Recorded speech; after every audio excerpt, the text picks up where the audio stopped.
mal à imaginer. Quand les météorites pénètrent l'atmosphère et descendent sur la Terre, on les voit quand il y a une éclipse lunaire et solaire. C'est une telle planète que la Lune a été cassée en deux et est descendue sur une montagne. Il ne doit pas avoir que les sources musulmanes. On est au 7e siècle. Au 7e siècle, le catholicisme est déjà calé. Donc tu as l'Empire romain, tu as l'Empire byzantin. Tu as le Vatican. On doit trouver des sources extra-musulmanes qui vont raconter ce phénomène.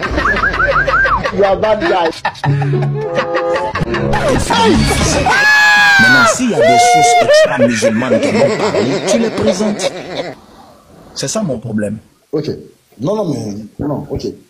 Alors, je vais pas t'envoyer des sources extra-musulmanes parce que, c'est, fils très haut, certes, on est des intellectuels, mais nous sommes dans le domaine de la foi. Et la foi, quelque chose qui ne s'explique pas. Quelquefois, la foi, on n'a pas besoin de se justifier sur ce en quoi on croit. Mais il y a des choses qui peuvent nous amener à croire à ça. C'est-à-dire au livre qui le dit, est-ce que ce livre est vrai ou pas? Mais je ne vais pas rentrer dans la discussion de la véracité de ce texte-là. Je vais sincèrement, Fistao, je t'ai écouté une fois dire, et tu as raison, hein, à juste titre, tu avais raison. Tu dis que quand on a la chance sur lui, a fait un miracle, il a fendu la lune, et qu'il n'y avait aucun témoin, que personne n'en a parlé. On est d'accord ou pas? Et ça, j'ai vu ça, j'ai dit, mais attends, mais deux monsieur qui est intelligent, c'est bizarre quand même qu'il dise ça. Ça veut dire qu'il n'a pas lu les sources. Hein? Allô? Donc, attends. Oui, je t'entends. J'attendais que tu finisses, quoi. Non, vas-y. Vas-y, t'écoute. Attends, donc, tu laisses mon sujet, tu veux qu'on parle du miracle de la Lune? Non, c'est pas ça. Non, c'est juste une question. Tu veux qu'on parle du miracle de la Lune? Non, mais moi, je t'ai envoyé la demande pour ça, mais je t'ai expliqué parce que on tourne avant avec la règle. Moi, je t'ai apporté des mots comme Allahumma. Tu dis, tu refuses, tu as ça de côté. Non. Je t'apporte d'autres lettres comme. L'heure est grave. Très, très grave. J'ai dit, l'heure est très grave. J'ai divisé la lune en deux. Il n'a jamais divisé la lune en deux. Il n'y a aucun verset coranique dans le Coran qui parle de le miracle du prophète. Ça n'existe pas. C'est-à-dire Allah même qui a envoyé son prophète, Allah n'a jamais cité un seul miracle du prophète dans le Coran.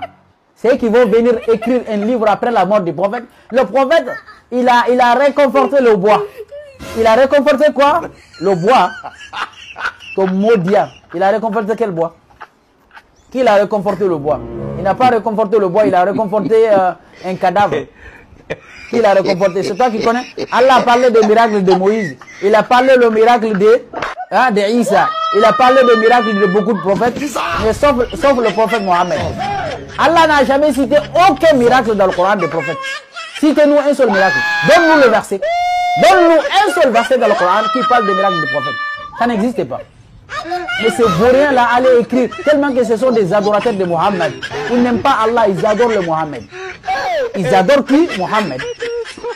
Et Mohammed, il a divisé la lune en deux. Mohammed, il a marché sur l'eau. Mohammed, quand il était avec les grands, il prend la forme des grands. Quand il est avec le petit, il prend la forme de petit. Ça, c'est pas un caméléon, ça? Un être humain, s'il est avec des grands, il prend la forme des grands. Et s'il est avec le petit, il prend la... Ça, c'est pas un caméléon, ça c'est pas un être humain, ça c'est un caméléon. Un caméléon, il prend toutes les couleurs.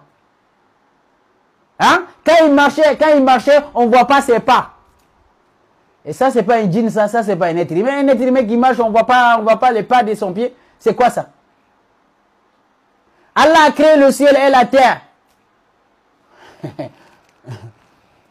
Allah a créé le ciel et la terre à cause des prophètes. Quel prophète? Allah n'a créé le ciel et la terre à cause d'aucun prophète sur cette terre-là. Allah a décidé de créer le ciel et la terre, n'a rien à voir avec le prophète. Hein?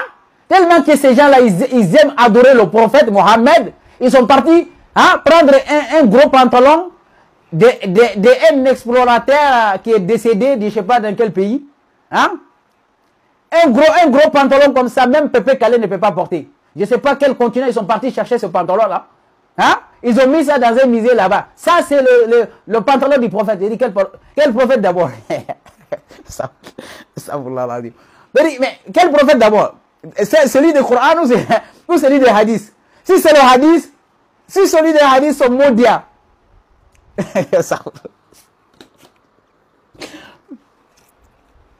Si c'est le prophète, qui est ici dans le hadith là, si c'est son pantalon qui est là, son maudiens. Ça c'est quel pantalon comme ça? C'est un gros pantalon comme ça, on dirait même 2 personnes peuvent rentrer dans le pantalon. Et puis ils sont là, Allahu Akbar, ça c'est son Nabi, Allahu Akbar. Pas que c'est les musulmans qui doivent en parler. Je suis en train de t'expliquer mon problème. Aujourd'hui aussi, c'est un autre. Parce que si une planète de la taille de l'Afrique peut contenir le continent américain et tout ça, c'est plus de 30 millions de kilomètres carrés.